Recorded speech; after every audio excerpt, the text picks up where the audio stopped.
우리가 믿는 그 여호와 하나님께서도 우리가 뭔가를 좋아하고 싫어하는 것이 있듯이 하나님께서도 좋아하시는 게 있고 또 싫어하시는 게 있어요.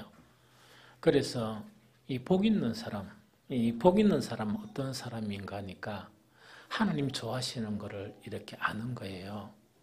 그것을 알다 보니까 뭐 어떻게 하는가 하니까 딴 거는 자체차도 두고 하나님이 좋아하시는 그 일을 이렇게 하게 되는 거예요. 그런데 그와 반대로 조금 이렇게 복이 조금 없는 사람들은 어떻게 하는가 하니까 뭔가 하나님을 위해서 열심히 하는데 뭔가 하니까 하나님이 싫어하시는 일도 열심히 하는 거예요. 그러다 보니까 이게 이제 이 복 있는 사람은 이 뭡니까? 그렇게 그 사람보다 열심히는 안 하는데 뭘 하느냐? 하나님 좋아하시는 거를 골라서 그렇게 하는 거예요. 그러다 보니까 그 인생 자체가 편안하고 또 막 복을 누리고 막 이래요. 그런데 어떤 경우는 뭐냐니까 하나님께 열심히 막 있어요. 또 막 나름대로 막 열심히 하는데 문제가 뭔가 하니까 그 열심히 하는 것 중에서 하나님이 되게 이렇게 안 좋아하시는 것도 있고 또 어떤 거냐니까 열심히 하는데 하나님이 조금 싫어하는 것도 있어요. 이래 하다 보니까 어떻게 하는가 하니까 하나님께서 바로잡기 위해서 뭘 하는가 하니까 환난이나 시련이나 어려움을 이렇게 해주세요. 이 코로나 바이러스 이걸 통해서 제가 이 많은 사람들을 움츠리고 있을 때 저는 많이 만났어요. 목사님도 많이 만나고 막 이래 많이 만났는데 제가 이제 대화를 하면서 한 번씩 이렇게 이 질문을 이래 던집니다. 만약에 그냥 코로나 바이러스도 이 세상 모든 일어나는 게 하나님의 주권이잖아요.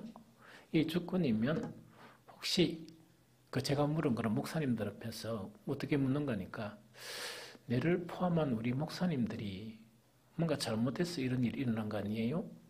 이렇다 질문을 보통 이래 합니다. 하면은 뭐라 하는 거니까 다 동의는 해요. 다 동의는 하지만은 그렇지요 하면서 그러면은 어떤 이야기가 나와야 되겠습니까? 그래 우리가 이것도 잘못하고 저것도 잘못한 것 같네요. 이래 나와야 되는데 우리가 그렇게 잘못해가 이런 일이 일어났지요 하면서 딴 이야기가 나와버리는 거예요. 그래서 내가 그걸 보면서 참 의아하게 생각했거든요. 이 평신도들도 떡 만나서 어떤 경우에는 이 질문조차 던질 수가 없는 거예요. 왜냐니까 막 이래 자기 말들이 많아가지고 그런데 탁 던져보면 뭐냐니까 혹시 오늘날 이 코로나 바이러스가 우리 성도들이 좀 이래 하나님 싫어하는 일을 많이 해가지고 일어나는 거 아닐까요? 이래 하면은 긍정은 해요. 예, 긍정은 하는데 그 뒤에 또 말이 딴 데로 바뀌어버려요. 그래서 제가 한없이 외로움을 느끼는 거예요. 이 외로움을 느끼면서 이거 내가 생각을 잘못했나? 이거는 그런 게 아니고 그냥 우연하게 탁 떨어지가 코로나 바이러스가 생겨가지고 그런가? 그러니까 한 11% 정도 그런 생각을 이렇게 하게 되는 게 왜냐니까 그런 부분이에요. 원인을 분석해 보니까 이거예요.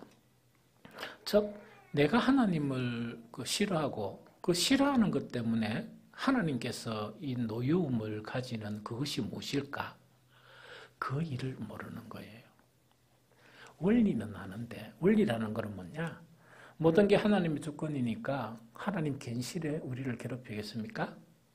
우리나라부터 중국, 일본, 이제는 전 세계까지 괜시리 이 세상 사람들을 하나님께서 괴롭히시겠습니까? 그건 아니거든요. 그건 아니거든요. 그런데 뭔가 하나님과의 관계에서 해결하려고 하니까 뭔가 딱 이 해결할 끈을 모르는 거예요. 이러면 참으로 어떻게 될까 하는 그런 생각이 들어요. 하나님께서 좋아하시는 게 있고 싫어하시는 게 있거든요.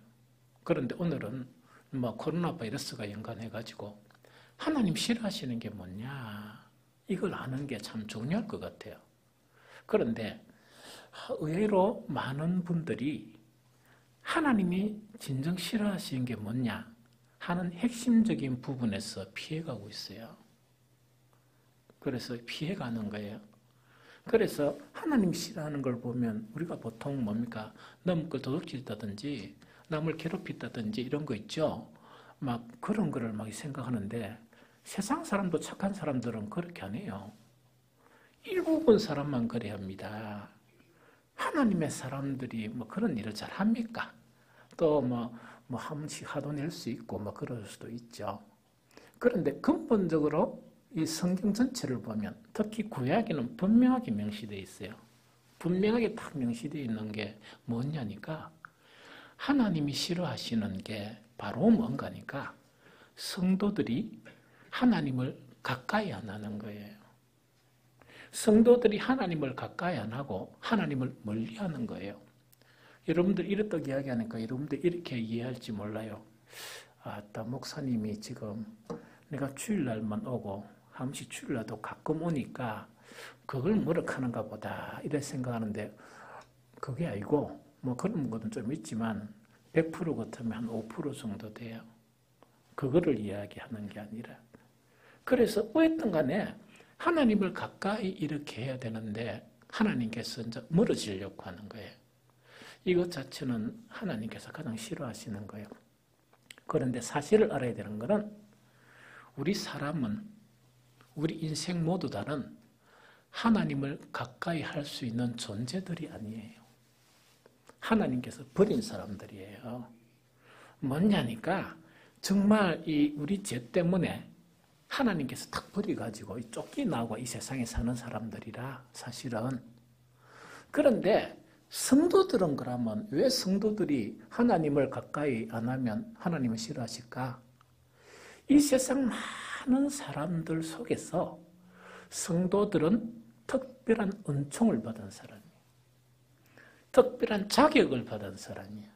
그 은총과 자격이 하나님을 가까이 할 수 있는 자격을 부여받은 사람들이에요. 참 이해되죠? 그런데 구약에는 뭐냐니까 그 어떤 제사장이나 혹은 선지자나 이런 사람들을 통해서 하나님께 가까이 나아갈 수 있었는데 신약에서는 예수 그리스도의 십자가를 통해서 누구나 하나님 앞에 가까이 나아갈 수 있어요. 그런 특별한 은총을 받은 사람들이 누구냐? 그리스도인들이에요. 그럼 여러분들 한 생각해 보세요. 너무나 특혜를 주고 너무나 큰 은총을 줬는데 딴 사람들은 뭐냐? 뭔가를 막 이 신이란 걸 찾고 싶어도 하나님 허용 안 하셨어. 안 하시가면 딴 데 가서 무슨 짓하고 이러는데 정말 성도들은 하나님께서 특별한 은총에 의해서 선택을 한 거야. 그래서 하나님께 가까이 나올 수 있도록 허용을 받은 사람들이야. 그 사람들이 특혜를 누리는데도 불구하고 하나님을 멀리한다 이러면 하나님께서 기분 나쁘겠어요? 안 나쁘겠어요? 화가 엄청나겠죠. 그런데 구약에 또 보면 하나님께서 화가 더 많이 나는 사람이 있어요. 그걸 한마디로 딱 표현했는데 그게 뭔가 하니까 요거는 뭐냐니까 대놓고 하나님 좀 계세요. 내 세상 일이 바빴어요. 요래가 좀 멀리하면 그것도 믿기는 미운데 덜 미웠는데 하나님을 가까이 하는 척하면서 있다입니까? 이게 뭐 뒤에서 쌩까는 이 사람이 있지. 이걸 더 싫어하는 거야. 그걸 어떻게 표현하느냐? 이사야 29장 13절이에요. 주께서 이러시되 이 백성이 입으로는 나를 가까이 하며 입술로는 나를 공경하나 그들의 마음은 내게서 멀리 떠났나니 그들이 나를 경외하면 사람의 계명으로 가르침을 받았을 뿐이니라. 요 이야기예요. 그럼 요거는 뭐냐 이야기다, 그죠? 다 이제 하나님께서 내가 하나님으로부터 선택을 받았고 하나님은 모든 것을 다 지고 계시는 하나님이다 하는 두려움이 있는 거예요. 그러다 보니까 형식적으로 하나님께 가까이 가는 거예요. 예배 시간이나 기도 시간이나 모임 시간이나. 그런데 다 보니까 몸은 가가지고 앉아 있는데 뭐가 안 들어졌다고요? 마음은 멀리 가 있단 말이에요. 몸은 딱 이렇게 가가 있는데 이게 이제 윗선이야. 몸은 다 가가 있는데 뭡니까? 마음은 이미 멀리 떨어져 있는 그 사람들을 이야기해요. 이걸 너무너무 싫어하시는 거예요. 그래서 구약 전체에서 보면, 구약의 역사에 보면 하나님께서 진노하실 때는 이 백성이 그 얼굴을 나에게로 향하지 아니했다. 이 백성이 그 마음이 나에게 떠났다. 이 백성이 더 이상 나를 찾지 않는다 하는 그런 뭡니까 질책들 자체가 선지자를 통해서 지속적으로 계속적으로 질책하고 있는 그런 부분이다 하는 그걸 이야기합니다. 그래서 하나님이 가장 싫어하시는 게 뭐냐? 오늘날 예배 같으면 구약에는 제사겠죠? 이제 막판에 오는 거야. 북이스라엘을 다 아수르에서 망하게 하고 남쪽 유다에게도 한 100몇십 년간 기회를 주시는 거야. 기회를 이제 딱 주시면서 시븐 케이스로 날렸으니까 이 백성이 나를 가까이 안 오겠나 이러니까 이 이스라엘 백성이 뭐 하느냐? 제사하고 제물 바치는 걸 엄청 잘하는 거예요. 그럼 이거는 뭐와 마찬가지는 거니까 오늘날 예배 참석 너무 잘하고 기도 생활 너무 잘하고 이건 되게 잘하는 거야. 되게 잘하는데 뭐냐니까 마음이 떠나버렸는 거예요. 이거는 뭐냐니까 마음이 떠났다는 것은 뭐냐? 제사도 열심히 드리고 제물도 바치고 해가지고 하나님께 마음을 가까이 하려고 그러면 무엇을 갖다가 즐거워해야 됩니까? 하나님의 말씀을 즐거워하고 하나님의 말씀을 통해서 나를 변화시키고 하나님의 말씀대로 내가 쫓아가고 그런 일이 있어야 되잖아. 그런데 제사하고 제물만 드리고 마음은 세상 지멋대로 사는 거야. 세상 자기 멋대로 사는 거야. 그것이 바로 뭐냐니까 이 백성은 입술로는 나를 가까이 하지만 나를 떠나버린 그런 백성이다.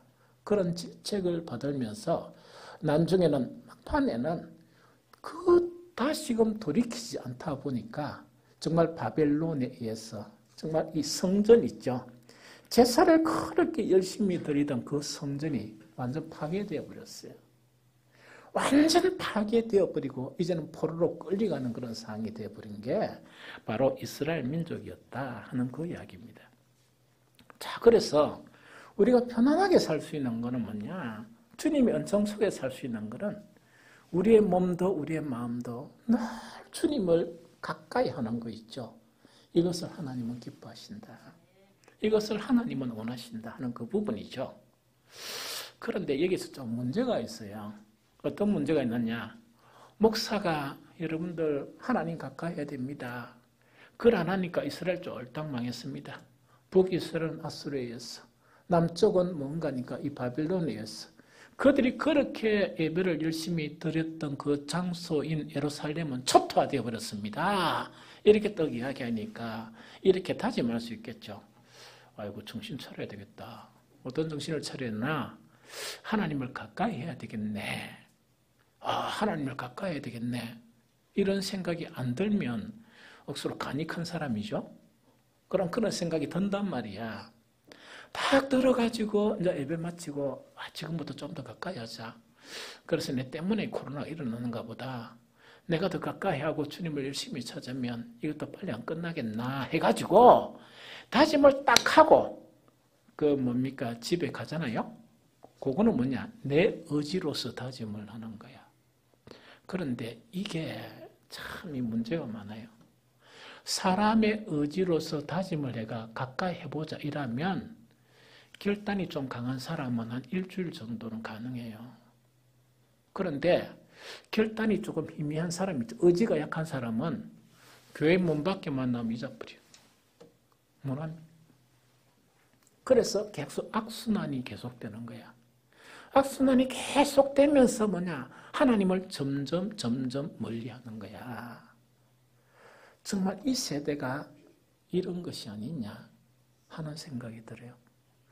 어젯밤에 우리 사대교회에 대해서 이 요한계시록의 사대교회는 원인은 알 수 없지만 그 사대교회를 억수로 책망을 해요. 이 사대교회를 너무나 책망하는데 그 문제점이 뭐냐? 사대교회 그런 모든 자료를 보면 우리가 뭘 할 수 있는가? 너무나 그 사대 지역 자체가 안전하고 이 금강이 발견돼가 물질이 너무 많은 거예요.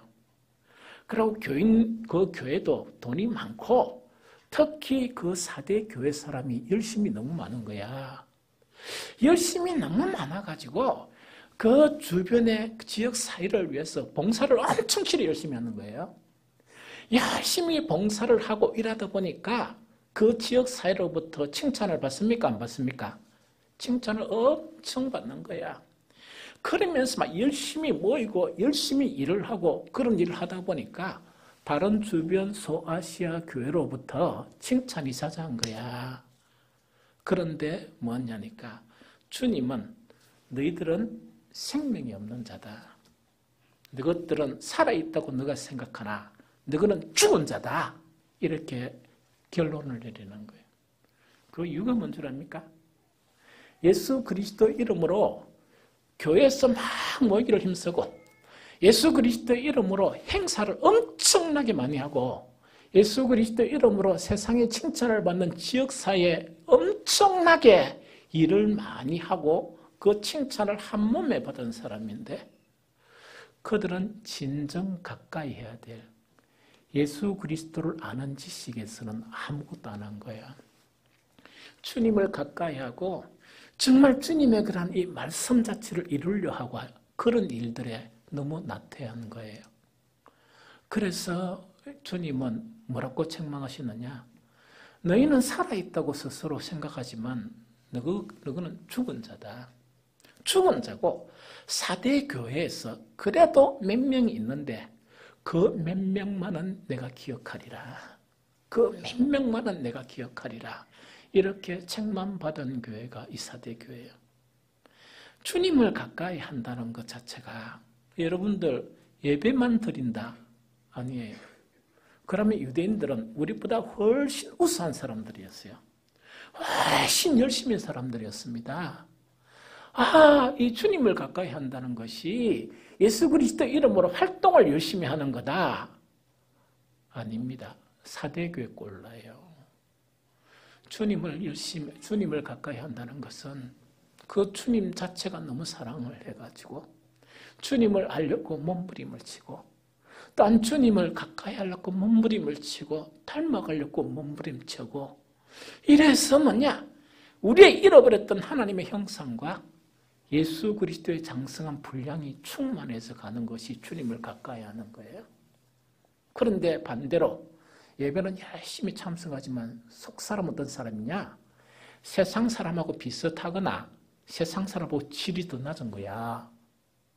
그러면서 그게 하나도 안 변하는 거야. 그래서 또 일만 있다 그러면 열심히 일하고, 그죠? 무슨 봉사 있다 그러면 열심히 봉사하는데 자기는 주를 위해서 산다고 생각했는데 주님은 뭐라고 생각하느냐? 너희들은 행위만, 입만 쥐어줘야지 너희들은 나를 참 사랑하지도 또한 나를 정말 이렇게 사랑하지도 않았다 하는 그거를 이야기하는 거예요. 예배 속에도 마찬가지죠. 얼마나 강하고 얼마나 많은 능력을 가졌습니까? 그런데 거꾸로 갔는 거야. 그 강한 능력 때문에 사람들의 칭송을 받다 보니까 가져야 될 처음 사랑을 잃어버리는 거예요. 그러니까 예수님께서 책망한 게 뭐냐? 만약 네가 이 문제를 회개하지 않으면 촛대를 옮겨버린다 하는 것은 뭡니까? 교회를 없애버리겠다는 이야기다. 예루살렘 교회가 없어진 것처럼 교회를 없애버리겠다 하는 그것 자체가 주님의 책망이었다 하는 그거였죠. 그래서 구약과 신약을 보면 본질적으로 우리의 신앙의 본질은 뭐냐? 주님을 가까이 하는 것인데 예수님은 이걸 갖다가 더 적극적으로 어떻게 말씀하셨느냐? 나는 포도나무의 가지고 나는 포도나무고 너희들은 포도나무의 가지인데 포도나무의 가지가 포도나무에 붙어 있는 것처럼 너희와 나의 관계는 밀접한 관계가 되어야 된다. 그걸 가르치시는 거예요. 구약하고는 이게 비교가 안 되는 거예요. 그래야 비로소 구원의 열매가 맺힌다. 그래야 비로소 구원 자체를 이렇게 체험하게 된다는 그걸 이야기합니다. 이 나라에 예배의 문이 닫혔습니다. 그렇게 위세를 자당하던 큰 교회에서도 꼼짝 못하고 문을 닫았습니다. 저는 그분들을 이해해요. 아까 저번에도 이야기했죠. 내가 그 교회 목사였다 손치더라도 그렇게 결정했을 확률이 대단히 많다. 왜냐니까 성도들을 보호해야 되니까. 여러분들요, 정말 이 모든 일 자체가 혹시나 이런 건 아닙니까? 예배는 드리는데 하나님께서 너무 지겨운 거예요. 이 마음은 없고 형식적이고 외식적이고 성도들이 모였으면 시와 신령한 것과 찬미를 서로 나눠야 되는데 이 붙이 낚기만 하면 이 밥을 뭐 묻니? 음식점 어디 갔다 왔니? 세상이 어떠니? 그런 것밖에 나눌 수 없는 그런 사람들. 한마디도 하나님을 찬양하거나 한마디도 주님을 높이거나 한마디도 시와 신령한 것을 나누지 못하는 그런 강팍한 자들. 그러면서 하나님 앞에 나와서 경건한 모양으로 예배를 드리는 그것이 싫어서 하나님께서 이 땅에 징계를 내리신 건 아니냐. 그와 관계 있는 것이 바로 뭐냐, 이런 부분이에요.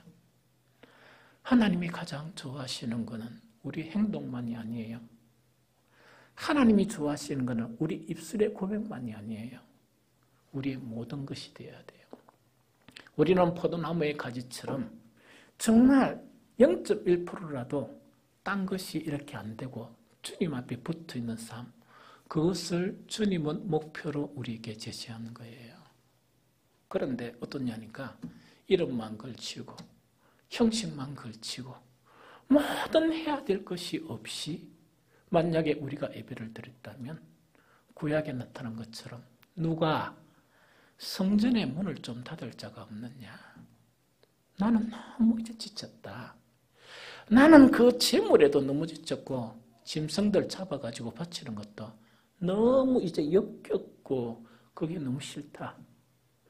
정말 이런 것 자체가 바로 뭐냐, 주님과의 관계성에서 나오는 그런 부분이다 하는 그 이야기죠.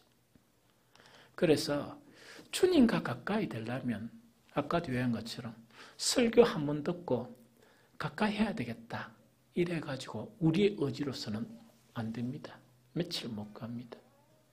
그래서 뭐가 필요한가 하니까 오늘 본문 말씀에서 우리에게 제시해 주는 것은 뭐냐, 우리가 우리 의지로 주님을 찾아야 되겠다 하고 억지로 가는 거 아니고 주님 안에 있는 우리가 발견하지 못했던 보화를 발견하는 거야.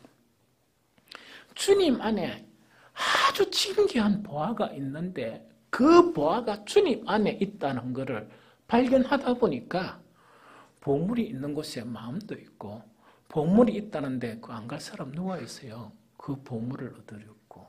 그걸 지금 이야기하는 거예요. 그래서 주님 안에 어떤 것이 있느냐, 이것을 정말 알아야 돼요. 알아야만이 뭐냐니까 그렇게 주님을 발견하는 그 발견이 있어야만이 주님을 가까이 할 수 있죠. 그래서 주님 안에 뭐가 있느냐 하면서 오늘 본문은 이렇게 이야기합니다. 골로새서 2장 3절에 그 안에는 지혜와 지식의 모든 보화가 감춰져 있느니라. 다시 이야기합니다.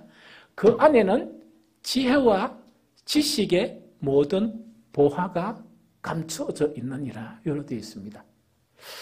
아이고, 이 보화가 있긴 있는데 어떤 분들은 또 이런 생각이 들죠. 나는 지식하고 지혜를 보배로 함도 생각 안 했는데. 그래서 사람들이 있으면 지식을 보배라 생각하고 지혜를 보배라 생각하는 사람은 제가 보기에는 한 10%밖에 안 될 것 같아요. 그것보다 뭡니까? 금이 있었으면 좋겠다. 그것보다 딴 것이 있었으면 그걸 보화로 느낀단 말이야. 그런데 정말 이 지혜와 지식의 보화라고 이렇게 이야기하니까 정말 지혜와 지식을 추구하지 않는 사람에게는 보화로 잘 안 보여요. 그래서 오늘은 뭘 설명해 주는가? 지혜와 지식이 얼마만큼 큰 보화인가? 그거 설명해 줄게요. 지혜와 지식 있죠? 이건 얼마나 그런 보화가 지혜와 지식 안에 들어있는가? 그걸 갖다가 설명할게요. 많은 것들이 있지만 몇 가지만 딱 요약해가 설명할게요. 자, 지혜와 지식 있죠? 제일 첫 번째가 뭐냐니까 우리가 예수 그리스도 안에 있는 그 지혜와 지식의 보화 있죠? 이 보화 안에는 뭐가 감춰져 있는가 하니까 고상한 생각이 감추어져 있어요. 고상한 생각이 갖추어져 있어요. 그러면은 시편 139편 17절에 보면 이래 돼요. 하나님이요, 주의 생각이 어찌 그리 보배로운지요, 그 수가 어찌 그리 많은지요. 다시 읽어드릴까요? 주님 안에는요, 정말 그 주님의 생각 있죠. 우리가 그냥 그달기씩만 주님과 교제하다 보니까 그걸 못 깨닫는데, 주님의 생각이 얼마나 보배로우냐, 그 보배로운 생각들이 얼마나 그렇게 많이 있느냐, 그 고백이에요. 이 무슨 말인지 알겠죠? 자, 여러분들요, 이 사람이 어떤 생각의 고상함 있죠? 생각 자체가 고상한 생각을 가지는 사람은 그 사람의 품격을 높여줘요. 좀 이해가 되죠? 그러나 아무리 돈이 많이 있고 아무리 유명한 사람도 생각의 고상함이 없으면 그 사람을 만나서 대화하게 되면 뭡니까? 그냥 돈 많은 돼지, 그걸로밖에 보이지 않아요. 그래서 사람의 품격과 가치를 높여주는 것은 고상한 뭐라고요? 생각이에요. 주님 앞에 감추어져 있는 지혜와 지식의 보화에는 우리의 그런 생각을, 고상한 생각을 가지게 하는 그것들이 들어있다는 이야기죠. 그럼 이거는 어떻게 하는 것이냐? 제가 읽어드릴게요. 잠언 15장 23절에 보면 이렇게 되어 있습니다. 사람은 그 입의 대답으로 말미암아 기쁨을 얻나니 때에 맞는 말이 얼마나 아름다운고, 이렇게 되어 있어요. 다시 읽어드릴까요? 잠언 15장 23절. 사람은 그 입의 대답으로 말미암아 기쁨을 얻나니 때에 맞는 말이 얼마나 아름다운고. 이 말을 해석해 드릴게요. 이 말은 이랍니다. 이 세상에 살면 내 가까운 사람들이 막 고통하는 사람들이 있죠. 막 그렇게 고통하는 사람들이 있는데 보통 그 고통하는 사람들 앞에 보면 어떻게 해줄 줄을 몰라가 막 이렇게 있잖아요. 그런데 생각이 고상한 사람은 어떻게 하는가 하니까 그 막 고통에 빠져 있는 그 사람에게 한마디 말로 그 고통을 잠재워 주는 거예요. 그러면서 그 고통을 잠재우면서 회복을 시켜주는 거예요. 이게 얼마나 큰 보석입니까? 나 이거 옛날에 경험해 봤거든요. 제가 청년 때에 제가 뭐 누구한테 상담을 받고 이런 거를 잘 안 해봤어요. 잘 안 해봤는데 정말 이 몇 개월 동안 이 마음의 그런 짐과 고통이 너무너무 커가지고 내가 그때 어떤 목사님을 만나려고 이렇게 이 말씀을 드렸어요. 그러니까 목사님께서 와라 이랬습니다. 그래서 내가 가면서 목사님도 내 이야기 들으면 되게 괴로울 거야. 되게 피곤하고 할 건데 그래도 내가 살라 그러면 그 목사님한테 한번 가봐야 되겠다. 이래가 앉았습니다. 앉아가지고 뭐 편안하게 뭐 이러면서 뭔 일이고 이러면서 이야기를 하는 거예요. 나는 열심히 내가 뭡니까? 내 고통을 이야기했는데 아무런 힘이 들이지 않고 뭐 성경을 꺼내고 그런 게 아니고 몇 마디 대화를 했는데 내가 느낀 거는 고통이 사라진 거예요.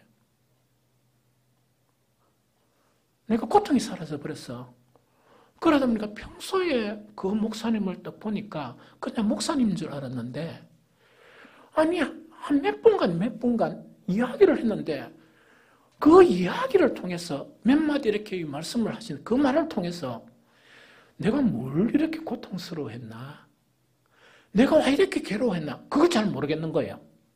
사라져버린 거야. 여러분들 참 대단하죠? 그것이 고상한 생각 속에서 나오는 정말 고상한 말이에요. 그래서 이거를 뭐라고 이야기하는가 하니까 정말 정말 이렇게 뭡니까? 그때에 맞는 아주 적절한 말 몇 마디 자체가 한 사람의 영혼을 몇 개월 동안 고통하는 그 고통을 없애주는 거예요. 만약 여러분들이 이런 사람이면 여러분들은 얼마나 대단한 보화를 가졌습니까? 그런데 또 이런 사람도 있었어요. 옛날에 이제 제자 훈련하면서 그때 따나 제가 좀 바빴어요. 많은 사람들을 만날 수 없으니까 우리 옛날에 일꾼이라고 있었거든요. 그래서 뭐 그 팀의 자매나 이런 그 친구들이 어떤 문제를 가지고 있다 이러면 제가 뭐라고 하는 거니까 그 리더한테 이야기 잘 들어주고 가서 잘 위로해줘 이렇게 하거든요. 그래서 탁 기도하면서 자신만만하게 간 거야. 갔는데 결과를 들어보니까 죽을만 했는데 반 더 죽여버리는 거예요. 뭐를 가지고 자기는 도와준다고 막 이래가지고 쉽게 이런 겁니다.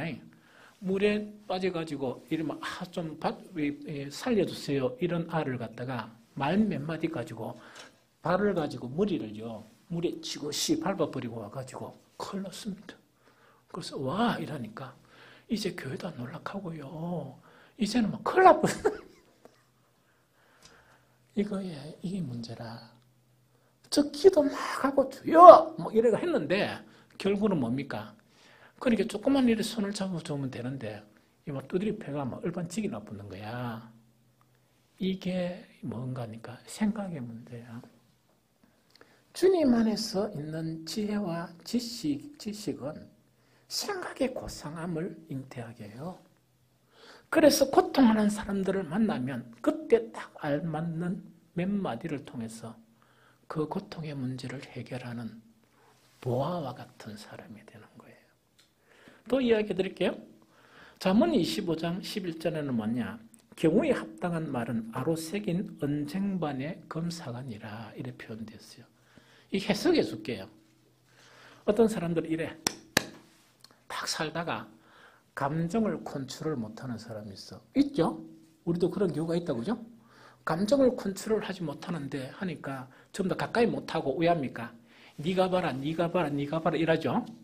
그러니까 한 사람이 호기롭게 내가 가서 제압을 할게 해가지고 한마디 했는데 그 말 듣고 그냥 으쌰으쌰 해가지고 누가 오면 다 큰일 난다 이랬는데 그 말 한마디 듣고 옆에 있는 거 다 부숴버렸어. 더 분이 폭발해버렸어요. 이 사람도 막 기도하면서 예수 그리스도 이름으로 내가 가서 잠재우리라 이래가지고 막 가서 했는데 분이 더 폭발돼가지고 있다니까 마음이 엄청나게 만들었습니다. 그런데 잠언 25장에 경우에 합당한 말이라는 건 뭐냐? 예를 들면 그렇다네요. 이게 자기 분을 참지 못해서 막 행하고 있는 그런 사람에게 몇 마디의 말로 그 분을 깔아앉혀 버리는 거예요. 이게 얼마나 대단한 보화입니까? 이게 얼마나 대단한 보화냐 하는 그걸 이야기하죠. 한 가지만 더 이야기할게요. 이사야 50장 4절에 보면 주 여호와께서 학자들의 혀를 내게 주사 나로 공고한 자를 말로 어떻게 도와줄 줄 알게 하시고 아침마다 깨우시되 나의 길을 깨우치사 나의 길을 깨우치되 학자들 같이 알아듣게 하시는도다. 이거는 무슨 말인가 이런 이야기예요. 만약에 예를 들면 사람들이 살아가다가 어떻게 할지를 잘 모르겠는 거예요. 앞으로 갈 수도 없고 뒤로 갈 수도 없고 막 그런 상황에 딱 빠졌는데 정말 어떤 사람을 딱 만나니까 혼란스러움이 사라지고 길을 딱 알 수 있도록 제시해주는 그 사람을 이야기해. 지금 예를 들은 이 세 사람은 뭐냐니까 예수 그리스도 안에 있는 지혜와 지식을 통해서 뭘 가진 사람이라? 생각의 고상함. 이거는 뭐냐? 다른 사람들이 도저히 아무리 노력하고 기도하고 이래도 그런 생각을 못 가지는데 딱 보니까 그런 생각을 가지게 되는 거야. 왜요? 주님의 지혜와 지식을 경험했으니까. 주님의 지혜와 지식을 통해서 자기가 모든 많은 문제를 해결함을 받았으니까 이게 되는 거예요. 그래서 주님 앞에 이것이 있다. 안에 이런 보석이 있다. 보화가 있다 생각하면 목사가 막 떠들면서 주님 앞에 가까이 해야 됩니다. 이런 말을 안 해도 그게 너무 귀해가지고 정말 내 영혼이 내 마음과 내 몸이 주님을 가까이 하게 되는 거예요. 이것을 지혜와 지식의 보화의 한 예입니다. 한 가지 더 예를 할까요? 한 가지 더 하면 이게 뭐냐니까, 여러분들 주님께서 내가 너에게 평안함을 주노라, 이거는 세상에서 없는 평안합니다, 딱 이러니까 그 의미를 잘 모르겠죠. 그게 마음에 있는 거예요. 그거는 뭐하고 연관되어 있는가? 하나님이 주신 지혜와 지식에 연관되어 있어요. 많은 사람들이 마음의 평강을 잃어버린 거 있죠. 밤에 잠을 못 자는 거. 왜 그런 줄 압니까? 진리의 지식을 알면 내가 그 문제에 두려워할 필요가 없는데 진리의 지식을 모르다 보니까 두려워하는 거예요. 내가 막 근심을 하는데 그거는 근심 안 해도 되는 문제에 대한 지혜가 없고 지식이 없다 보니까 내 나름대로 내 생각에 빠져가지고 꿍꿍 앓는 거예요. 이런 사람에게요, 주님 안에 있는 지혜와 진리를 얻게 되면 그 안에 평안함이 있어요. 이거를 소유하게 되는 거예요. 사람이 살다가 아픈 경우에는 두 가지가 있죠. 하나는 몸이 아픈 거가 있고 하나는 마음이 아픈 거 있죠. 요새는 몸이 아픈 거를 아프다고 생각 안 합니다. 그런데 가장 고통스러운 아픔이 뭐냐? 마음의 아픔이. 이 마음의 아픔이거든요. 그래서 이거는 뭐냐? 근심과 또한 번민이라고 이야기해요. 성경에서. 이 근심과 번민이라고 이야기하는데 이 고통을 어떤 식으로 표현했냐? 잠언 17장 22절에 보면 마음의 즐거움은 양약이라도 심령의 근심은 뼈를 마르게 하는도다. 그게 뼛속까지 고통이에요. 이 정도의 고통이 뭐냐니까 우리가 근심하고 안 그러면 번민하는 그런 고통을 이야기합니다. 그런데 이 근심과 번민 있죠. 실체를 잘 알아야 돼요. 병입니다. 그래서 고쳐야 돼요. 병이고 어떤 병이냐? 암과 같은 병이에요. 그래서 이게 짙어지면 건강도 문제가 돼요. 문제가 되고 나중에는 헤어나올 수가 없습니다. 그런데 이 번민과 근심 있죠. 이 마음의 그런 정말 아주 암과 같은 그런 병과 같은 근심, 번민은 어떤 특징을 가지고 있느냐? 통제가 안 돼요. 이 통제가 안 되거든요. 그래서 통제가 안 된다는 것은 뭐냐? 이 낮에 너무 피곤해가 이제 저녁에 좀 자려고요. 근심아, 번민아, 내가 좀 쉽게 내일 아침에 보자. 이래 이야기하죠. 말 안 들어요. 통제를 못하는 거예요. 그러고 난 다음에 이걸 갖다가 이 번민에서 내가 좀 없어져야 되겠다. 벗어나야 되겠다. 막 이렇게 노력하면 노력할수록 더 강하게 나를 에워싸는 게 번민과 근심이에요. 그래서 어떤 데는 뭐냐? 몸은 엄청 피곤한데 한밤을 꼴딱 세우는 그런 경우가 있어요. 꼴딱 세우는데 그 아픔이 어떤 아픔이냐? 뼈를 마르게 하는 고통이다. 이래 돼 있어요. 그래서 얼마나 큰 병이에요. 얼마나 큰 병이에요. 그래서 이거를 갖다가 극복을 못하면 안 됩니다. 그런데 여기서 이것을 사라지게 하는 비타민과 같은 게 있어요. 이게 뭐냐? 주님이 주시는 평안이에요. 주님이 주시는 평안 자체가 나에게 이렇게 오게 되면 자동적으로 뭔가니까 이 질병과 같은 번민과 근심 자체가 사라져 버리면서 내가 언제 이렇게 번민과 근심을 가졌느냐 할 정도로 사라져 버리는 게 바로 그 부분입니다. 이것이 바로 지혜와 지식에 포함되어 있어요. 대단히 중요하죠. 그게 보하죠. 이 마음의 병은요, 세상 돈 얼만큼 줘도 못 사요. 못 사요. 그런데 주님이 주시는 그런 평안만 가지게 되면 사라져버려요. 아주 특효약이에요.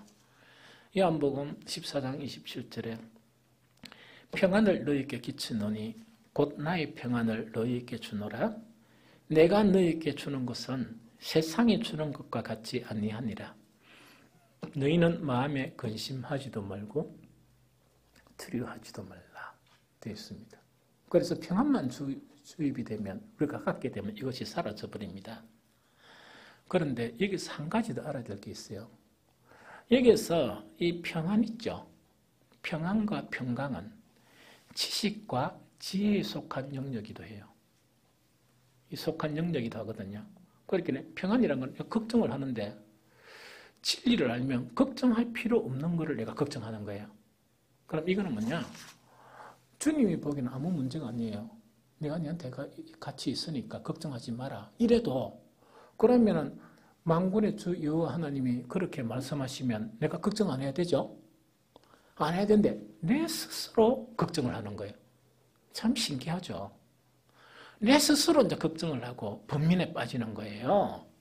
그래서 이거는 의지적인 문제도 포함돼요. 지식적인 문제도 있지만 의지적인 부분도 포함되거든요. 그러면은 하나님의 평강이 오게 할 때는 믿음도 억수로 중요하지만 한 가지 뭐가 중요하냐? 나를 주도하는 것이 나에게서 주님으로 바뀌어야 돼요. 이게 매우 중요합니다. 다시 이야기할게요. 지금 내가 살아가죠? 살아가는데 누가 나를 주도하느냐, 그게 문제예요. 그런데 주님이 나를 주도하면 이렇게 번민이나 근심이 있겠습니까? 없겠습니까? 없죠. 그러나 번민과 근심이 괴롭히는 사람은 뭐냐? 나는 주님을 믿고 있는데 온전한 믿음이 아니에요. 내를 주도하는 것이 주님이어야 되는데 내가 나를 주도하는 거예요. 그러다 보니까 주님의 평강을 가질 수 없어요. 그래서 이건 매우 중요해요. 그래서 이런 사람은 뭐냐? 살아왔던 나의 삶을 또 보면서 혹시 내가 기도도 하고 예배드리고 다 하는데 내가 내를 주도하려고 노력을 안 했던가? 그걸 생각해가 그거 발견해야 돼요. 그걸 없애야 돼요. 그 다음에 두 번째 어떤 부분이 있는가 하니까 내가 나를 주도하는 것도 마찬가지인데 내가 나를 이끌어 가지 말고 주님이 이끄신 대로 맡겨야 돼요. 여기서 가장 중요한 게 뭐냐 이런 겁니다. 자 봅니다. 내한테 이것은 반드시 필요하다. 반드시 필요하다 하면은 내가 나를 이끌어가면 이것을 탁 잡으려고 몸부림치겠죠. 주님은 또 보시니까 그것이 네한테 필요가 없단 말이라. 필요가 없으면 놔야 됩니까? 안 놔야 됩니까? 놔버려야 되잖아. 놔버려야 되는데 이걸 갖다 성경에도 그걸 놔라고 이야기하는데 못 놨는 거야. 못 놨고 오히려 기도하면서 뭐냐? 주님, 나 이거 없으면 죽어요. 그러니까 그 사실은 주님이 보시네요. 그게 있으면 지가 죽는데 영혼이 죽고 믿음도 죽고 다 죽는데 자꾸 하나님을 가르치려고 하는 거예요. 주여, 나 이거 없으면 죽습니다. 이런 이야기죠. 주님은 복음을 통해서 우리를 살리려고 그러는데 복음 대신에 나 이게 너무 좋사오니 이것은 나에게 있어야 되겠습니다. 그거 놔야 돼요. 그거 놔야 돼요. 살아가는 순간순간에 우리는 뭘 가지고 있느냐? 내가 주도하는 사람은 요 일은 요게 돼야 되고 또 저 일은 저렇게 돼야 되고 나는 지금 내 앞에 이런 것이 나타나야 되고 이런 거 있죠. 그것 자체가 강해지는 것이 내가 나를 주도하는 삶이에요. 그런데 성경을 보면 아무런 의미가 없어. 의미가 없을 뿐만 아니고 오히려 우리의 영혼을 해치는 그런 결과를 가져오는 거예요. 그거 바꿔야 돼요. 그거 바꿔야 돼요. 그래서 뭐냐? 주님은 정말 나를 정말 실만한 물가로 푸른 초장으로 나를 인도하시는 주님이다 하는 그 믿음을 가져야 돼. 그래서 주님이 이끄시는 대로 내 마음이 안 들더라도 그렇게 끌려가는 거예요. 그렇게 따라가는 거야. 그러면서 주님은 선물로 뭘 주시느냐? 평강을 주세요. 두 번째 주는 게 뭔 줄 압니까? 영적인 평안함도 주시고 세상적인 복락도 그 뒤에 주세요. 이해가 되죠? 이런 보화가 어디에 감춰져 있다? 정말 주님이 주시는 그런 지혜와 그 안에 있다는 그 이야기죠. 한 가지만 딱 이야기하고 빨리빨리 마칠게요. 세 번째 그 지혜와 지혜 안에 속하는 거 있죠. 뭐가 있는 거니까 인자함이 있어요. 그 인자함이 있는데 10편 36편 7절에 이래 되어 있습니다. 하나님이여 주의 인자심이 어찌 그리 보배로운지요. 사람들이 주의 날개 그늘 아래 피하니이다. 자, 이거는 인자함이 보배로 보이니까 굳이 주님께로 가까이 가라 이렇게 안 해도 사람들이 그 모인다는 이야기거든. 그래서 주님 안에 이런 보화를 발견하면 모인다는 이야기예요. 주님 앞에 가까이 간다는 이야기예요. 그러면은 인자하심이란 게 뭐냐? 이건 이런 거예요. 엄청 어질고 너그럽고 덕스럽고 따뜻하고 그 다음에 돈독한 사랑의 마음을 가진 품성이에요. 얼마나 대단한 사람이겠습니까? 이런 사람 목소리로 가까이 가고 싶죠? 가까이 가고 싶죠. 이런 사람을 이야기합니다. 그런데 이 사람들은 인자함을 가지게 되면 자기 자신에게도 유익하고 다른 사람에게도 다른 사람을 통해서 아주 좋은 것을 받아요. 그래서 잠언 11장 17절 전반절에 보면 인자한 자는 자기 영혼을 이롭게 하고 되어 있습니다. 자기 영혼이 이롭게 되고 잠언 19장 22절 전반절에 보면 사람은 자기 인자함으로 남에게 사모함을 받느니라. 그래서 인자한 사람은 뭐냐? 어쨌든 간에 네 사랑하고 사모하게 돼요. 우리 교회도 그 완벽한 인자가 아니라도 이 품성이 어질고 너그럽고 덕스럽고 좀 따뜻한 그런 품성을 가진 우리 성도들이 있어요. 그래서 이런 성도들을 생각하면 목회를 하다가 좀 어렵죠? 힘들더라도 이런 성도들을 생각하면 확실히 마음이 편안해져요. 마음이 편안해지고 그 다음에 한 번씩 이렇게 보고 싶고 이런 거 있죠. 그런 게 생겨요. 그래서 인자함도 정말 주님의 지식과 지혜 안에 감추어진 그런 보배와 같다 하는 그거를 이야기합니다. 그러면 이제는 실질적인 방법입니다. 그러면 주님 안에 있는 그런 보화 있죠.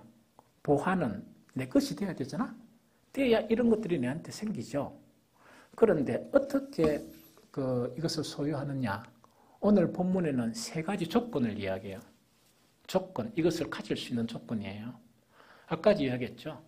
어떤 사람을 도우려고 막 기도하고 가가지고 어려움에 처한 사람들을 막 기도하고 갔는데 결과는 뭡니까? 더 어려움에 빠뜨리는 경우가 있어요. 그래서 이거는 쉽게 가질 수 없는 부분인데 오늘 골로새서 2장 1절부터 3절까지는 뭐냐니까 이런 조건 자체가 되어야 된다 하는 세 가지 조건을 가르치고 있어요. 이게 무슨 말이겠죠? 그럼 제일 첫 번째 조건은 어떤 조건이냐? 2장 2절부터 제가 다시 읽어드릴게요. 이는 그들로 마음의 위안을 받고 사랑 안에서 연합하여 확실한 이해의 모든 풍성함과 하나님의 비밀인 그리스도를 깨닫게 함이라 이렇게 되어 있습니다. 그럼 다시 읽으면 중요한 것만. 이거는 뭐냐? 사랑 안에서 연합해야 되고 또한 확실한 이해의 모든 풍성함에 이르러야 되고 하나님의 비밀인 그리스도를 깨달아야 한다. 이 세 가지 그런 조건이에요. 그래서 첫 번째 뭡니까? 사랑의 연합인데 이겁니다. 자, 봅니다. 많은 사람들이 기도를 엄청 많이 하는 사람이 있어요. 또 어떤 사람은 성경을 엄청 많이 이렇게 하는 사람이 있어요. 또 뿐만 아니고 교회를 엄청 열심히 하는 사람이 있어요. 그런데 보배가 없는 거예요. 주님 안에 있는 그 보배들이 없는 거예요. 그래서 덕스럽지 못한 사람이 있어요. 왜 그런 줄 압니까? 그 엄청 일을 하는 걸 좀 줄이고 조금 줄이면서 뭘 해야 되느냐? 사랑으로 연합하는 것을 배워야 돼요. 이해됩니까? 그럼 이게 무슨 말인가 설명할게요. 여기에서 사랑이란 것은 뭘 의미하는가? 이기적인 사랑이 아니고 이타적인 사랑이에요. 그러면 이거는 뭐냐? 사랑으로 연합한다는 것은 내 중심에서가 아니고 다른 사람 중심에서 사랑한다는 이야기라. 이해됩니까? 그럼 왜 이것 자체가 지혜와 지식의 보화를 가지는 데 도움이 되느냐? 하나님에 있는 모든 것들은 우리의 품성에서 그 조건이 형성돼야 되는데 이 마귀적인 조건에서는 하나님의 진귀한 선물들이 못 들어와요. 그럼 마귀라 하니까 여러분들이 생각하기를 야 도둑질하고 이런 거 없다. 그게 아니고 이 마귀적인 부분이 뭐냐니까 사랑을 하는데 어떻게 한다고? 모든 걸 내 중심에서 생각하는 거예요. 모든 것을 내 관점에서 생각하는 거예요. 그게 아니고 사랑을 하면서 주님처럼 주님이 우리에게 사랑을 베풀었듯이 우리 관점에서 또한 먼저 이타적인 그런 사랑 있죠. 그런 사랑의 품성이 하나님의 지혜가 들어오는 하나님의 지식이 들어오는 그래서 그 지혜와 지식 안에 있는 보화 있죠. 보화를 가질 수 있는 조건이에요. 이해하셨죠? 그래서 아무리 열심히 이 예배 참석해도 아무리 열심히 금식해도 기도해도 주님의 일에 물불을 안 가려도 이 지혜와 지식을 못 가지는 사람이 있어요. 그 마음이 이기적이고 자기 중심적인 사람이면 그걸 가질 수가 없어요. 조건이 형성한 데가. 그런데 우리 교회에서도 또 보면 예배도 가끔씩 참석하고 열심도 뭐 그렇게 그다지도 없는데 그런 거를 소유하고 있는 사람이 있어. 그런 사람은 어떤 사람이냐? 복음의 핵심적인 내용을 아는 거예요. 그게 뭐냐? 정말 자기 중심의 것을 버리면서 상대방의 중심의 것을 생각하는 거야. 이러다 보니까 이 지혜와 지식이란 그런 보화 있죠. 보화를 가지게 되면서 사람들을 평안하게 하고 사람들을 도와줄 수 있고 고상한 인격을 가지게 되고 이런 보화가 형성이 되는 거예요. 이건 아주 중요합니다. 두 번째 뭐냐? 확실한 이해의 풍성함에 도달해야 된다. 이거는 뭐냐? 자 봅니다. 절대로 복음을 수박 겉핥기식으로 알아가지고는 참 지식에 이르지 못해요. 확실하게 알아야 돼. 확실하게 알아야 돼. 그래서 이거를 뭐라고 얘기하느냐? 확실한 이해의 풍성이라고 그럽니다. 그렇게 주님을 알 때 그냥 피상적인 거 있죠. 우리를 왜 십자가에 못 박히고 무엇이 어쩌고 하는 그 초등학생도 하는 그거 말고 확실한 이해의 모든 풍성함 그런 지식에 이르러야 이런 품격이 형성되면서 지혜와 지식을 가지게 되는 거예요. 그 다음에 맨 마지막에 그렇게 되면 하나님의 비밀인 그리스도를 깨달으면서 지혜와 지식을 가질 수 있어요. 그러면서 마지막 한 가지 딱 이거는 뭐냐? 방법이 하나 있어요. 방법은 뭐냐? 자, 이 이야기입니다. 아까 사대교회 이야기하면서 지나치게 모임의 열심이, 지나치게 뭡니까? 행위의 열심이고 지나치게 행사의 열심으로 주관하던 그 사대교회가 주님으로부터 완전히 뒤통수를 탁 맞는 것처럼 책망을 받는데 너희들은 너희가 살아있다고 생각하라. 너희는 죽은 놈들이다. 너희는 죽은 놈들이다. 그래서 앞으로 네가 살 기간이 얼마 남아있으니까 그때 네가 계속 그러면 너희는 죽음이니까 죽게 된 것을 다시금 살리라. 그 이야기입니다. 그러면 여기서 이제 그 뭡니까? 주님과 교제 속에서 얻는 이 부분에서 가장 중요한 건 뭐냐? 지나치게 그런다고 또 오늘부터 뭐 봉사도 안 하고 이러면 안 됩니다. 하기는 하되 뭐가 근거가 돼야 되느냐? 주님이 목적이에요. 주님이 목적이 돼야 되는데 그 방법 중에서 가장 중요한 그런 방법이 뭐냐? 잠언 2장 2절 4절이에요. 네 귀를 지혜에 기울이며 네 마음을 명철에 두고 지식을 불러 구하며 명철을 얻으려고 소리를 높이며 언을 구하는 것 같이 그것을 구하며 감추어진 보배를 찾는 것 같이 그것을 찾으면 이래 되어 있습니다. 그래서 가장 확실한 방법이 뭐냐?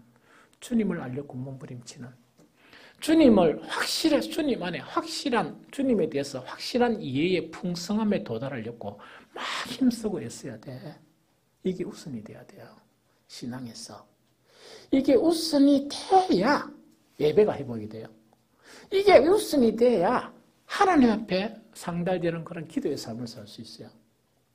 그냥 타성적인 그런 부분, 또 우리의 그런 마음 자체는 세상적인 마음을 가지고 그 기도가 능력이 있겠어요? 성전에 이게 성전만 시끄럽게 해요. 이래가 확 차고 하나님의 보좌 앞에 상달돼야 되는데 정말 그런 거를 못하는 거예요. 그래서 기도도 하기는 하되 예배도 참석하기는 하고 봉사도 하긴 하는데 뭘 더 힘쓰라?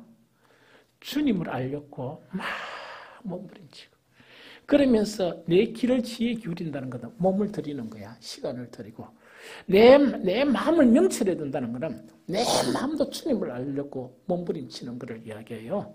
그러면서 지식을 불로 구하며 명철을 얻으려고 소리를 높이며 은을 구하는 것처럼 그것을 구하면 즉 그것을 구하게 되면 어떤 결과를 가져오느냐. 잠언 2장 10절 읽어드릴게요. 곧 지혜가 네 마음에 들어가면 지식이 네 영혼을 즐겁게 할 것이요 근신이 너를 지키며 명철이 너를 보호한다 이런 이야기죠. 그러면 명철이 우리의 영혼을 보호하면 아까 이야기했죠. 마음에 불필요한 근심, 분민은 사라져버려요. 이해가 되죠? 그래서 혹시나 여러분들이 이렇게 살아왔지만 만약 우리가 오늘까지가 그 어떤 예배란 그런 것의 중심이 되고 행사의 중심이 되고 다른 것의 중심이 되어서 마음에 주님이 없는 그런 상태였다 그러면 그걸 돌이켜야 됩니다. 구약 전체 북이스라엘과 남쪽 유다가 망한 것은 입술로는 부지런히 하나님을 구했는데 마음이 하나님을 사랑하는 게 없었어. 예배하고 예물은요 엄청 싫게 드리다 보니까 마음이 없는 거야. 그러다 보니까 주님이 진노하셨어요. 그래서 우리가 정말 이 암울하고 힘든 그런 세대 속에서 이제 주님을 더 가까이 하는 오늘 말씀을 통해서 주님을 더 가까이 하는 그런 삶으로의 그런 전환 이것이 정말 이 땅이 평안하고 교회가 하나님의 은총이 충만한 그런 교회로 다시 회복되는 중요한 길이다 하는 그런 인식을 가지고 그런 부분에 노력하는 저와 여러분들이 되시기를 예수 그리스도 이름으로 축복합니다.